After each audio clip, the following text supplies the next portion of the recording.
Hey, what's up? This is Brandon Simmons for BrandonSimmons.biz, and this is my weekly NFL column called Black Quarterback.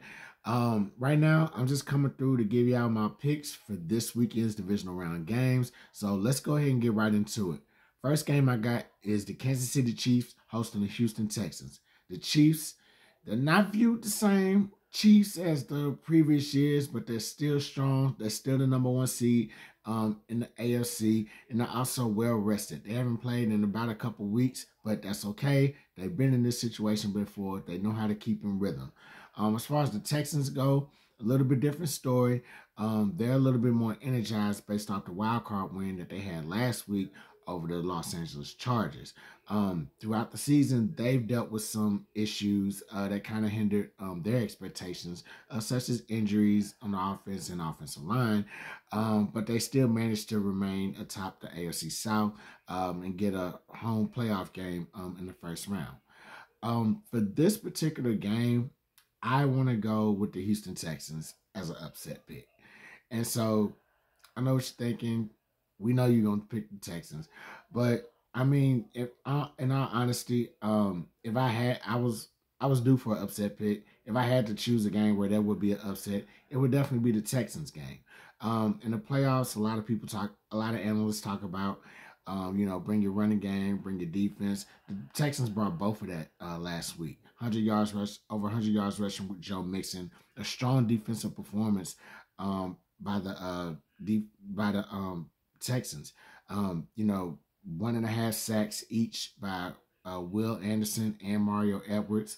4 interceptions generated by that defense, including 2 by All-Pro cornerback Derek Stingley. So they're going to go after. They might not go after Stingley, but they're going to go after Kamari Lassiter, who is one of the top rookie defensive backs, along him and Caleb Bullock. So, like I said, if there was a time for if there was a time to upset the Chiefs, it would probably be this season, and it would probably be this game against that Texans defense. The next game I got is the Detroit Lions hosting the Washington Commanders. So Detroit, another number one seed, well rested after they got their win over the Minnesota Vikings in their regular season finale to get the number one seed. And so with them, they have strengths all over: quarterback, running back, wide receiver.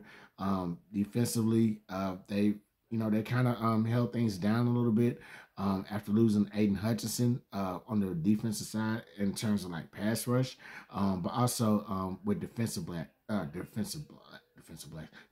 backs as well. As for the Commanders, um, they just been having a magical season. Jaden Daniels, rookie quarterback, he's really been leading this team to like some not just victories, but close victories. You know what I'm saying? He had like 3 game-winning drives during the regular season. He had another game-winning drive in last week's playoff win. And really, it just shows that this is a resilient bunch.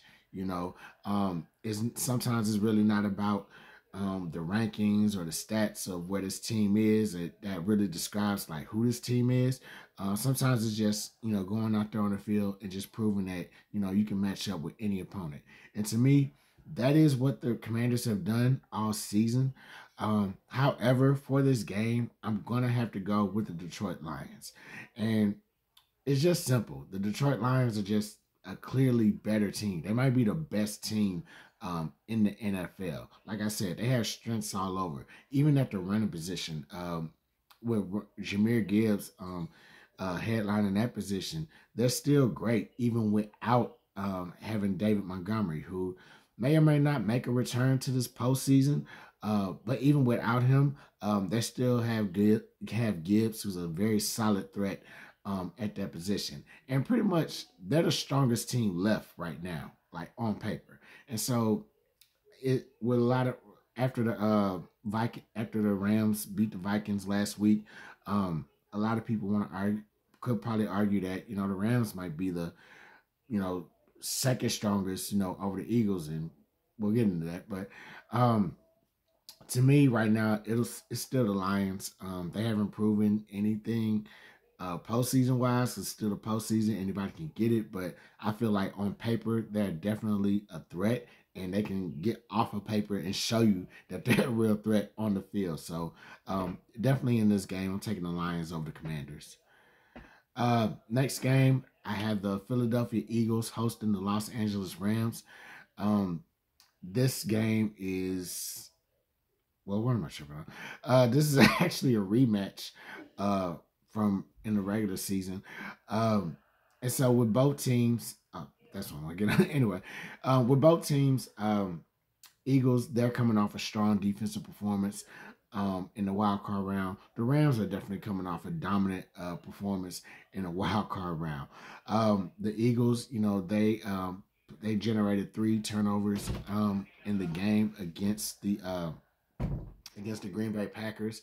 And, you know what I'm saying, they kind of held their offense afloat. The Eagles offense got started early and then, kind of quiet until like around late third quarter. That's when Jalen Hurts threw a touchdown pass to Dallas Goedert, who had a huge catch and run on that pass. For the Rams, like they were just making plays all over. Their biggest takeaway from that game is that they came away with 9 sacks in that game, and it's kind of an upset, if you will, considering what Minnesota was doing like all season until they ran into Los Angeles. But definitely a great performance by the Rams. For each team has their own strength. Right now, for the Eagles, they run the ball well. They defend the they run the ball well. They defend the run just as well. For the Rams, they have a great arsenal of receivers. They can take it to the air. Cooper Kupp and Puka Nacua are a great receiving duo. For me, I'm going to go with the Philadelphia Eagles in this game. Reason being is, once again, defense. They just have a great defensive line. Jalen Carter's along that line. Nolan Smith. They'll get some pressure on the quarterback. Getting the picks and everything, that'll definitely come as well. Causing those turnovers, that's going to be very important for them to do that. Because, like I said, the Rams, they have a great arsenal of receivers, you know what I'm saying? And they're going to need to get those turnovers to kind of limit the chances that the Rams get on offense. In addition to that, the Rams, they're traveling across the country. They're going to be playing in the elements.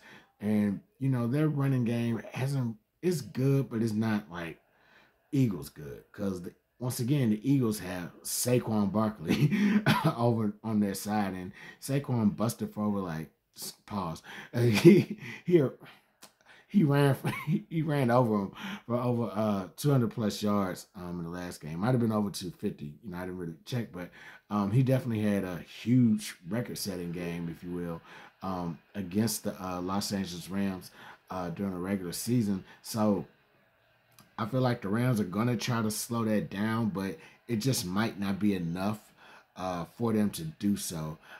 Against Saquon Barkley and his Eagles rushing attack. So definitely going with the Eagles in this game. So final game on the docket, we had the Buffalo Bills hosting the Baltimore Ravens.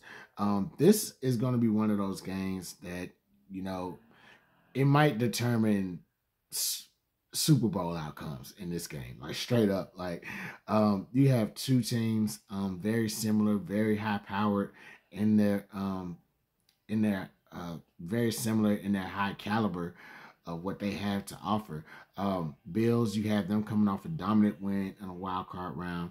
Ravens, you have them coming off a dominant win in a wild card round. In addition to that, you have the Bills who has a MVP candidate quarterback playing at a high level. You have the Baltimore Ravens, who has an MVP candidate quarterback playing at a high level. So yeah, it's definitely going to be a slugfest in this game, and it could be a slugfest that goes either way. Could be a defensive battle, could be an offensive battle. More than likely, I'm thinking it's going to be a little bit of an offensive battle. Now, where I'm going with this is I'm going to give this game to the Ravens, and so to me, as I said, Baltimore and Buffalo, they're both pretty evenly matched as far as like where they need to be evenly matched at. High level MVP quarterback for Buffalo, high level MVP quarterback for the Ravens. Buffalo, they have a solid defense. However, the Ravens have quite the better defense. They have a more athletic defense, I feel, on each level. Roquan Smith and Kyle Hamilton, definitely two stud defenders alongside Marlon Humphrey. I just feel like they're versatile in like many positions across each level. And in addition to that, that's something that's going to be needed to kind of contain Josh Allen, because Josh Allen, he's very much an athletic dual threat quarterback.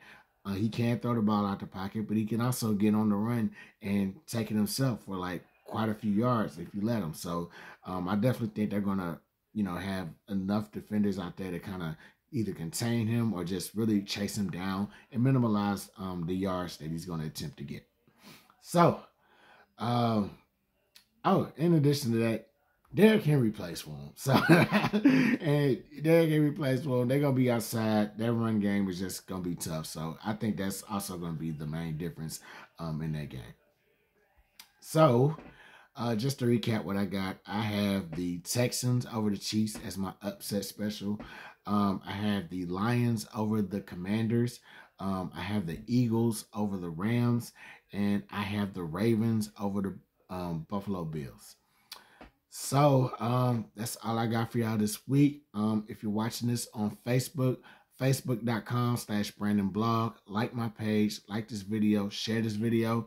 If you are watching this on YouTube, just if you're watching this on YouTube, click the like button, click the subscribe button, leave a comment on who you think is gonna win in this weekend's games, and share that video as well. So I'm Brandon Simmons for Black Quarterback and BrandonSimmons.biz. Holla black.